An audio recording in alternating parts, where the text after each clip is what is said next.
नमस्कार, आप देख रहे हैं टाइम्स ऑफ महाराष्ट्र और मैं हूं आपके साथ मानवी ठाकुर। शुरुआत करते हैं आज की खास खबरों के साथ। सिर्फ 6,999 रुपए में पाइए branded i3 computer, 256 GB SSD का hard disk, 8 GB RAM, 19 inch की बेहतरीन स्क्रीन। काम, पढ़ाई या मनोरंजन सबके लिए परफेक्ट सिस्टम। और पाइए साथ में mouse keyboard free. Limited period offer, जल्द कॉल करें और अपना कंप्यूटर बुक करें। महाराष्ट्र के मुख्यमंत्री देवेंद्र फडणवीस ने हाल ही में अहिल्याबाई होलकर के जीवन पर आधारित एक नई कॉफी टेबल बुक की सराहना करते हुए इसे एक प्रेरणादायक प्रयास बताया। उन्होंने घोषणा की कि इस पुस्तक को राज्य के नेताओं और प्रमुख हस्तियों में वितरित किया जाएगा ताकि समाज में अहिल्याबाई की महान विरासत और योगदान के प्रति जागरूकता फैलाई जा सके। इसी क्रम में अहमदनगर रेलवे स्टेशन का नाम बदलकर अब अहिल्या नगर कर दिया गया है। ये निर्णय अहिल्याबाई होलकर के प्रति सम्मान और उनकी ऐतिहासिक भूमिका को श्रद्धांजलि देने के रूप में किया गया है। अहिल्याबाई नारी सशक्तिकरण, न्यायप्रिय, शासन और समाज सुधार की प्रतीक रही हैं। उनका जीवन आज भी देशवासियों के लिए प्रेरणा का स्रोत है। देवेंद्र फडणवीस ने कहा कि ऐसी विभूतियों की कहानियां नई पीढ़ी तक पहुंचाना हमारी जिम्मेदारी है और यही इस पुस्तक और नाम परिवर्तन का उद्देश्य है। आजच माझ्या हाती पडलं, मी ते बघितलं। मी एवढंच सांगू शकेन की अतिशय सुंदर पद्धतीनं त्यांचं संपूर्ण जीवन हे याच्यामध्ये कॅप्चर करण्यात आलेलं आहे।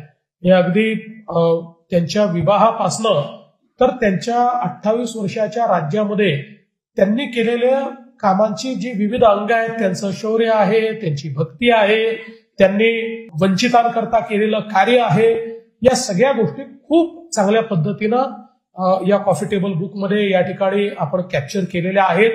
आणि म्हणून आम्ही असं ठरवलेलं आहे की मी स्वतः हे कॉफी टेबल बुक जे आहे ते आपल्याकडनं त्याच्या प्रती प्राप्त करून घेऊन, म्हणजे अर्थात विकत घेऊन, आणि सगळ्या राज्यांच्या मुख्यमंत्र्यांना मी त्या पाठवणार आहे।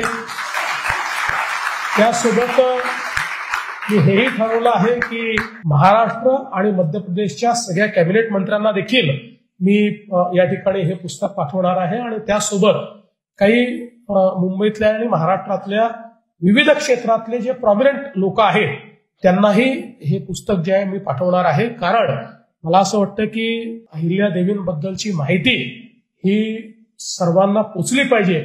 लोकांना त्यांच्या जीवनातले काही अंग माहिती आहेत, पण त्यांचं जीवन हे विविध अंगांनी कसं सजलेलं होतं हे देखील लोकांना समजलं पाहिजे। आपण अनेक वेळा लोकांचा उल्लेख करतो की हा व्यक्ती नाही, इज अन इन्स्टिट्यूशन।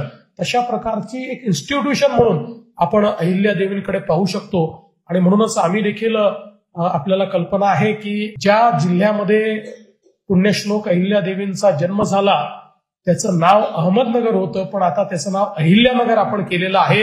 आणि आता अहिल्यानगर जिल्हा असं आपण त्याला संबोधतो। चोंडी हे जे त्यांचं गाव आहे की ज्या ठिकाणी खरं म्हणजे त्यांचा जन्म झाला, त्या ठिकाणी आपण नुकतीच 300 वर्ष त्यांच्या जन्मोत्सवाला झाली।